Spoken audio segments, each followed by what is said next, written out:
ഒക്കെ ചെയ്യാവുന്ന രീതിയിൽ ഈ റീസൈക്ലിംഗ് സാധനങ്ങൾ ഉപയോഗിച്ചുകൊണ്ട് ഇപ്പോൾ ഇങ്കിൻ്റെ ബക്കറ്റാണ് പെട്ടെന്ന് ഇതാവുന്നത്.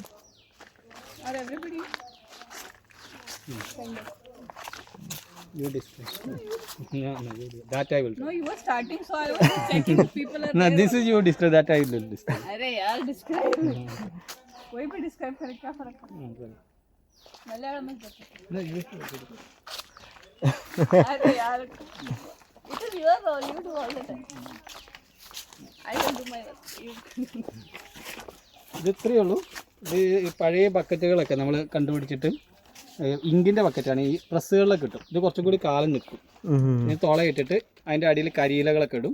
അതിൻ്റെ പേരിൽ ചകിരി കമ്പോസ്റ്റ്, ചാണകപ്പൊടി, അല്ലെങ്കിൽ എന്തെങ്കിലും മണ്ണിര കമ്പോസ്റ്റ് എന്താണ് നമുക്ക് കിട്ടുന്നത് അത് എല്ലാം കൂടി ചേർത്ത് മിക്സ് ചെയ്തിട്ട് കാൽ ഭാഗം നിറയ്ക്കും. എന്നിട്ട് നമ്മൾ ഇതിൽ മുളകാണ് പ്രധാനമായിട്ട് ചെയ്തിരിക്കുന്നത്. ഇങ്ങനെ തക്കാളി, വെണ്ട എല്ലാം ചെയ്യാം. ഇത് നമ്മൾ മുളക് ചെയ്യാൻ കാരണം മുളക് കുറേ കൂടി ഈട് നിൽക്കും. ഒരു വർഷം മുതൽ 1.5 വർഷം വരെ നിൽക്കും. ഇതൊരു നാടൻ മുളകാണ്. ചങ്കുവഴപ്പം എന്ന് പറഞ്ഞിട്ടൊരു വെറൈറ്റിയാണ്. ഇത് തൃശ്ശൂർ ജില്ലയിലെ കോടാലി എന്ന് പറഞ്ഞ സ്ഥലത്താണ് ഇത് കൂടുതൽ ചെയ്തുകൊണ്ടിരുന്നത്. കോടാലി മുളകെന്നും പറയും. കൊടകര കോടാലി എന്നത് പണ്ട് മാലിയിലേക്ക് കയറ്റി വയ്ക്കുന്നത്. അതുകൊണ്ട് മാലി മുളകെന്ന് ഇതിന് പറയാറുണ്ട്. അപ്പോൾ ഇതിൽ നല്ല എരിവാണ്. ഒരെണ്ണം കഴിച്ചാൽ തന്നെ ചങ്ക് അടിച്ചു പോകുന്നതുകൊണ്ടായിരിക്കും ഇത് ചിലപ്പോൾ ചങ്ക്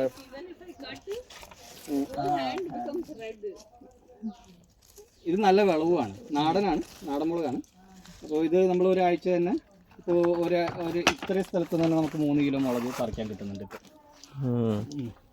ഇത് നമുക്ക് ഇതിൻ്റെ പിന്നെ മുളക് കൃഷിയിൽ പിന്നെ അതിൻ്റെ പ്രായോഗികമായിട്ട് നമ്മൾ ചില പ്രോണിങ് ചെയ്യണം. തലയൊക്കെ നുള്ളി കൊടുക്കുക, അടിയുള്ള ഇലകൾ കളയുക. പിന്നെ ആഴ്ചയിൽ ഒരിക്കലും ഗോമൂത്രം നമ്മളെടുത്ത് പശുക്കളോട് ഗോമൂത്രം സ്പ്രേ ചെയ്യും, ജീവാമൃത തളിച്ചു കൊടുക്കും. അങ്ങനെ ഇതിപ്പോൾ 3 മാസം കഴിഞ്ഞു, 4 മാസമായിട്ട് നമ്മൾ വിളവെടുക്കാൻ തുടങ്ങി. അത് 7 മാസം കഴിഞ്ഞതാണ്, 8 മാസം കഴിഞ്ഞതാണ് അത്. The only thumb rule is that you have to aerate the soil. If you don't do it, then they will die. I lost my first chili crop. Was my first crop in life that I grew on a balcony. It was dead in some time. അപ്പോൾ താഴെ ഈ whole ഇടുന്നത് hole to hai is sab mein, but still when you put water every day, they sink down and the air goes. So you have to keep on aerating. ഇതിൽ വെള്ളം വരുന്നില്ല. അതുവഴി ഇട്ട് എയറേറ്റ് ചെയ്യാൻ പറ്റും. ഇതൊക്കെ ഒരു ഘട്ടം കഴിഞ്ഞതാണ്. എന്നാലും ഇങ്ങനെ ഉണ്ടായിക്കൊണ്ടിരിക്കുന്നുണ്ട്. പിന്നെ ഇതിൻ്റെ ഒരു ഗുണം നമുക്ക് എന്തെങ്കിലും കേട് വന്നാൽ നമുക്ക് പെട്ടെന്ന് മാറ്റാൻ പറ്റും. ഇത് 75 സെൻറ്റിമീറ്ററിലാണ് ഡിസ്റ്റൻസ്. അതിനനുസരിച്ച് ഹോളുള്ള ഡ്രിപ്പാണ് നമ്മൾ ഉപയോഗിച്ചിരിക്കുന്നത്.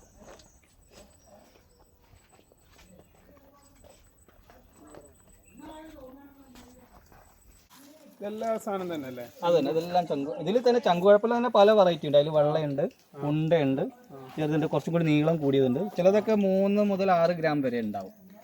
മറ്റേ വെള്ളമുളകുണ്ട്, വെള്ളക്കാന്താരി എന്നുള്ളത്, അതിന് 1.5 ഗ്രാമാണ് ഉണ്ടാവുക. ഇത് നമുക്ക് വില കിട്ടും. ഇത് കുറേ കൂടി 400 രൂപ വരെ കിട്ടിക്കൊണ്ടിരുന്നു. ഇപ്പം പിന്നെ കുറച്ച് ആളുകൾ ചെയ്യാൻ തുടങ്ങി. അപ്പോൾ 200 ഇനിയിപ്പോൾ വീണ്ടും 2 മാസം കഴിഞ്ഞ് വീണ്ടും വില കൂടും. നമുക്ക് 150 മുതൽ 200 രൂപ കിട്ടിയാലും വലിയ നഷ്ടമില്ല. ഇതാണ് മുളക്.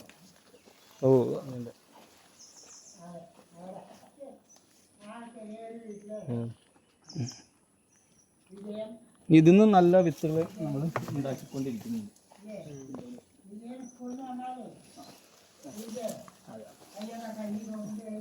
ചോന്ന് കഴിഞ്ഞാൽ വിത്ത് കൊടുക്കാനുണ്ട്. ഇപ്പോൾ നമുക്ക് ആവശ്യത്തിന് ആർക്കെങ്കിലും 1-2 വിത്തുകളൊക്കെ എടുക്കാൻ അവിടെ ഒരു മുളക് മതി. വിത്ത് ഞങ്ങൾ അങ്ങനെ ഇതല്ലേ വിൽക്കാനായിട്ടൊന്നും. ഇത് വേറെ കളറാണ്, വെള്ള.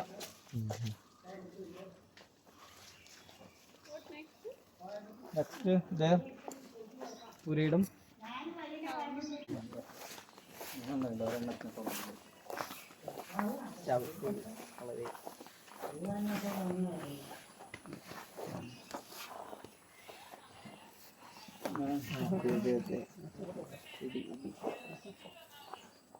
ഇത് ചെറിയ പുരയുടെ കൃഷിയുടെ ഒരു മോഡലാണ്. പരമ്പരാഗത നമ്മളുടെ സമ്മിശ്ര കൃഷിയാണ്.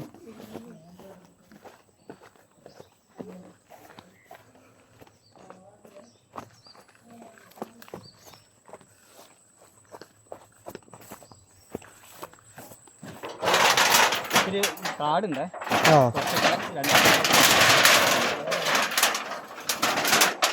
ഇത് പന്നികള് കാരണാണോ? അത് പന്നി വരാതിരിക്കാൻ ചെയ്യുന്നതാണ്.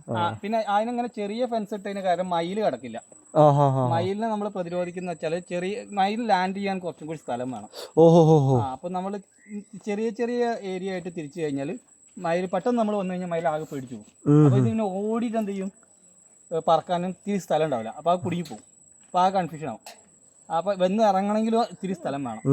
അതിനാണ് ചെറിയ ചെറിയ ഏരിയ ആയിട്ട് തിരിക്കുന്നത്. പിന്നെ ഇത് ഈ ഷീറ്റ് പന്നീനെ ഓടിക്കാൻ ഏറ്റവും ബെസ്റ്റാണ്. ഇത് 5 വർഷമായി പന്നി ഇതിനകത്തേക്ക് ഇടയ്ക്ക് മുള്ളം പന്നി വന്ന് മാന്തി അടി കൂടി കിടക്കുന്നല്ല, പന്നി വരുന്നില്ല. ഇതിൽ നമ്മൾ 8 സെൻറ്റ് സ്ഥലത്ത് 40 വിളകൾ, അതിനകത്ത് വേറെയും വെറൈറ്റികൾ കുറേ ചെയ്തിട്ടുണ്ട്. പല ടൈപ്പ് സാധനങ്ങൾ. കൂടുതൽ ഇഞ്ചി, മഞ്ഞൾ, ചേന കുറച്ച് പറിച്ചു, ചേമ്പ് തന്നെ 4-5 വെറൈറ്റി ഉണ്ട്. പിന്നെ മധുരക്കിഴങ്ങ്, പിന്നെ പുല്ലുണ്ട്, പശുവിനുള്ള പുല്ലുണ്ട്. പിന്നെ അത് കുടംപുളിയാണ്, മുരിങ്ങ.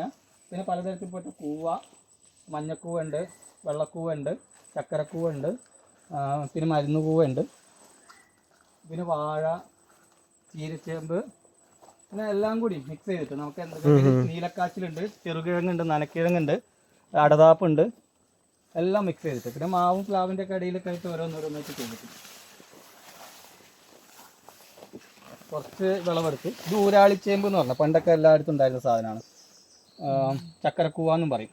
മധുരമാണ്, ഇത്തിരി വേവുണ്ട്, പക്ഷെ നല്ല ടേസ്റ്റാണ്. നല്ല ഔഷധ ഗുണമൊക്കെ ഉള്ള പണ്ട് വീടുകളിലൊക്കെ ഉണ്ടായിരുന്നതാണ്. ഇപ്പോൾ ഇത് നഷ്ടപ്പെട്ടു, എല്ലായിടത്തും മിക്കവാറും ഇല്ലാതായി. ഇത് പടിമാലിയിൽ നിന്ന് കൊണ്ടുവന്നാണ്. കാന്തല്ലൂരിൽ നിന്ന് അത് വേറൊരു വെറൈറ്റി ഉണ്ട്. അതിൻ്റെ ഫുൾ വയലറ്റ് തണ്ടിന്, അത് വേറൊരു ഇതാണ്. അത് കാന്തല്ലൂരിൽ നിന്ന് കൊണ്ടുവന്നാണ്, ആദിവാസി കൂടി തന്നെ. പിന്നെ അതിൻ്റെ ഇടയിൽ പഴയ ബ്ലാത്തിക്കൂവ എന്ന് പറഞ്ഞാൽ വെള്ളക്കൂവയുണ്ട്. പിന്നെ അപ്പുറത്ത് മരുന്ന് കൂവ. പിന്നെ അതിൽ കരിമഞ്ഞളുണ്ട്, നമ്മുടെ കസ്തൂരി മഞ്ഞളുണ്ട്. ഇപ്പുറത്തുണ്ട് കസ്തൂരി മഞ്ഞളിൻ്റെ ഡ്യൂപ്ലിക്കേറ്റ് ഉണ്ട്. ആളുകൾ കസ്തൂരി മഞ്ഞൾ എന്ന് പറഞ്ഞ് വെക്കുന്ന മരുന്ന് ഈ മഞ്ഞക്കൂവ, ഇത് കൂവയാണ് ശരിക്കും. ഈ കൂവ കസ്തൂരി മഞ്ഞളാന്ന് പറഞ്ഞ ആളുകൾ വിൽക്കും. വലുതാണ്, ഒത്തിരി വലുപ്പം വരും. ഇതിൽ ഈ വലുപ്പം വരും. ഒറിജിനൽ കസ്തൂരി മഞ്ഞൾ അവിടെയാണ്, അതിവിടെ. അപ്പോൾ അത് രണ്ടും ഞാൻ അതിൻ്റെ വിളവെടുത്തിട്ട് ഒരു വീഡിയോ ചെയ്യാൻ വേണ്ടിയിട്ട് എന്താണ് കസ്തൂരി മഞ്ഞൾ ചെയ്യുന്നത്. ഇതാണ് ഒറിജിനൽ കസ്തൂരി മഞ്ഞൾ അവിടെയാണ്. ഇത് അടിമാലിയിലൊക്കെ വ്യാപകമായിട്ടുള്ള മഞ്ഞക്കോ കൂവ പൊടിക്കാൻ വേണ്ടി ഉപയോഗിക്കുന്ന സാധനങ്ങൾ. നല്ല കൂവ. ഇത്